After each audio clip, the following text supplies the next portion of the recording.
Charente-Maritime. On en vient maintenant à la Champions League de l'innovation alimentaire. C'est le trophée Ecotrophelia. Ils étaient 600 étudiants au départ, répartis dans 15 pays européens.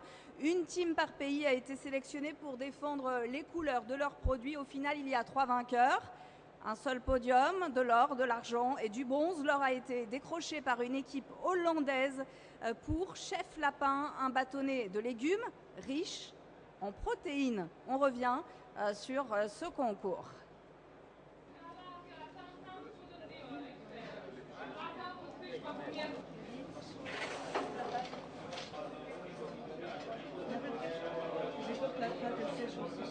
Du coup, on a la place pour mettre une petite tranche de chaque pain que le jury pourra choisir. Alors, la tranche de chaque pain.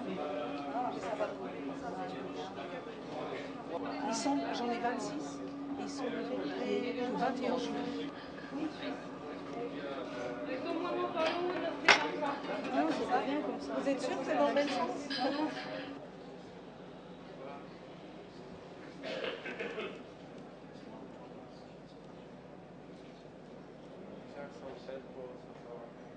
We choose the finest quality ingredients, all made in Italy. Both Ranolini answer to the classic refrain, which people something repeat. And the double pasteurization gives a shelf life of 150 days at room temperature. Il modo di sentire. Il modo di toccare. What are you going to do if you are have a healthy style of life? Are you going to buy strange products so you must cook? No, it's difficult. So it's really good for the people who want to be with the friends. I can say the people. I was making the taste between the 3 classes of people. First, it was students. Well done. Thank you very much. Thank you very much.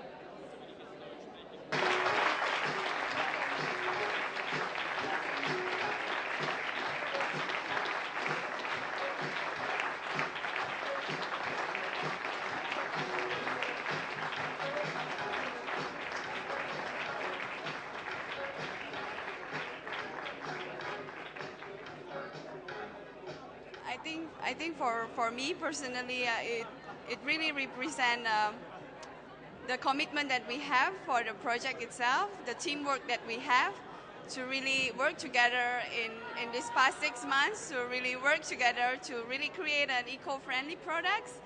And we are really grateful for Wageningen University to really give us a chance, and for our sponsor Food Delta to really sponsor us. And we are really hoping for Chef Lupin to be available in the market soon. Thank you. Allez, on y va par ici ensemble, s'il vous plaît. Merci. Tout le monde regarde vers moi. Merci avec le sourire.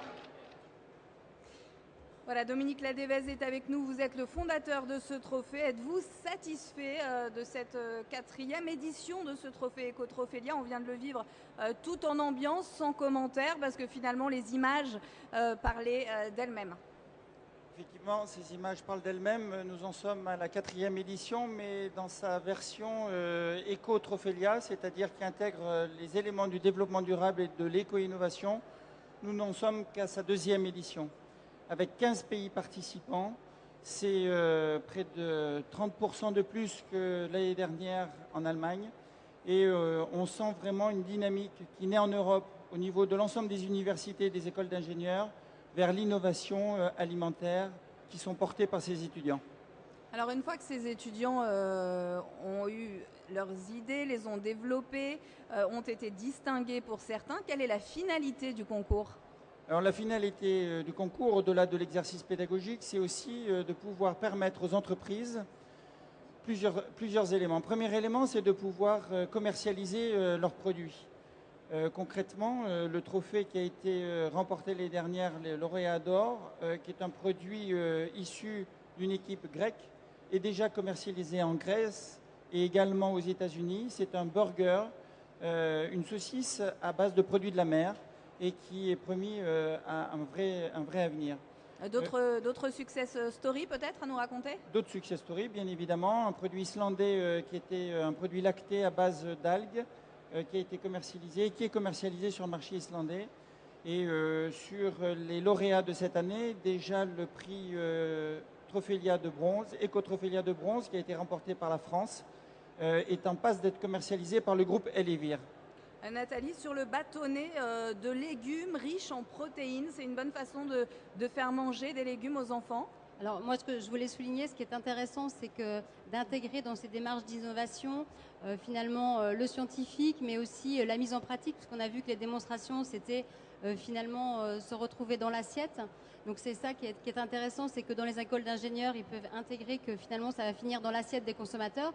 Donc le bâtonnet de légumes, évidemment, puisque ce qui est intéressant, c'est de montrer tous les potentiels d'innovation dans chacun des secteurs. Et chacun des secteurs peut trouver des bénéfices, associer des bénéfices d'autres éléments nutritionnels pour pouvoir finalement proposer aux consommateurs des alternatives, notamment en termes de protéines. Merci Dominique Ladevez, fondateur du trophée Eco-Trophelia. Merci et bon Cial. Merci.